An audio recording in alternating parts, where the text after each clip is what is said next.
first, let's recap last night's two games. Matt, they promised me after the first round, the second round would be competitive. There would be teams, close games.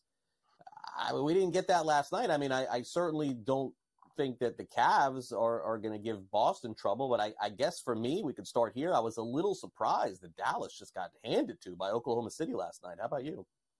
Yeah, I definitely was too. It was a decent game for about 2.5 quarters or so, and then the Thunder just wore them down and took over. But I think you're right about the Boston Cavs series, where you kind of don't know what to expect from game to game.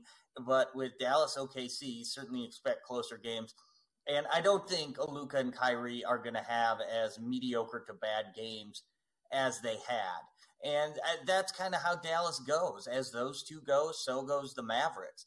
And they both had pretty slow games. I think you can credit a lot of that to the Thunder defense. It was one of the best defenses in the league all year. So that part isn't necessarily a surprise. But you still expect those guys to get their shots up and to get their points. And with Luka specifically, you look at it now, he hasn't been shooting well virtually all playoffs, specifically from deep. And, he's a little dinged up. He's got a little something going on with his knee, his calf. So you wonder, is that bothering him? Or is it just, hey, another cold night that was sort of fueled by a really good defense? Or is there something more to it?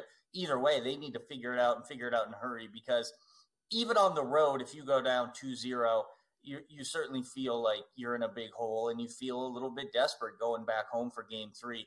So, even if they don't win their next game, they need to have a good showing, I think, just to inspire some confidence in the rest of their team and in their fans. I don't think Kyrie and Luka are ever going to lack for confidence, but very tough showing. Credit OKC. We know what they do. They play together. They play great defensively. They have a superstar on the other end. He's going to finish second or third tonight in the MVP voting for a reason. And you can tell they just got something going on down there. And they're another one of the big surprises here of this postseason. They really shouldn't be, but I think to the casual fan, they are a little bit, even though they're the 1 seed. Yeah, no, I mean, again, the point spreads are adjusting in a lot of these series pretty quickly after these blowouts. Speaking of which, I mean, what's left to be said about the Boston Celtics? They are now minus money to win the NBA championship. We'll get to that in just a second, as they just throttle the Cavs 120-95. And sometimes, Matt, we were on the show yesterday talking about this, sometimes teams don't show up in game one like Boston, and then a close game is played, but the Cavs just looked spent in this one. And I guess that's what happens when you play another team in a 7-game series. Boston had all the rest. They had no rust. And they opened up as 11.5-point favorites on FanDuel. It went to 12.5. I'm seeing 13 for the next game, and maybe even higher by the time this game goes off. I mean, I guess we have to start asking ourselves the question, can the Cavs win a game in the series? Yeah, it's always tough when you have those big lines in a playoff series, but I think you're right about the Cavs just looking worn out.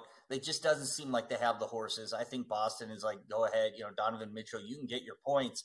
We don't think there's anyone else on your team who can score, or at least score enough to keep up with us, even without Kristaps Porzingis. And if Derek White is going to keep doing a Steph Curry impression, I don't know how you beat Boston at that point, even with Porzingis hurt again. So, yeah, the Cavs just look like, they just don't have enough, just bottom line. And maybe if you go back home, you get your home crowd. That'll help give them some energy, get an extra day off.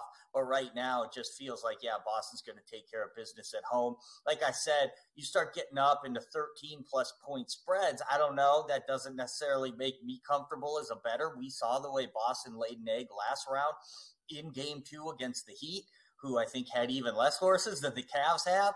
I kind of wouldn't expect that to happen again. I think they had a little wake-up call from that. So I certainly like Boston in 4 or 5. Are they going to win every game by this many? That seems like a stretch. Feels like there's going to be a couple close games in there. These teams are professionals. They have pride. But Boston just looks great. And I think they're the favorite to win it all for a reason right now.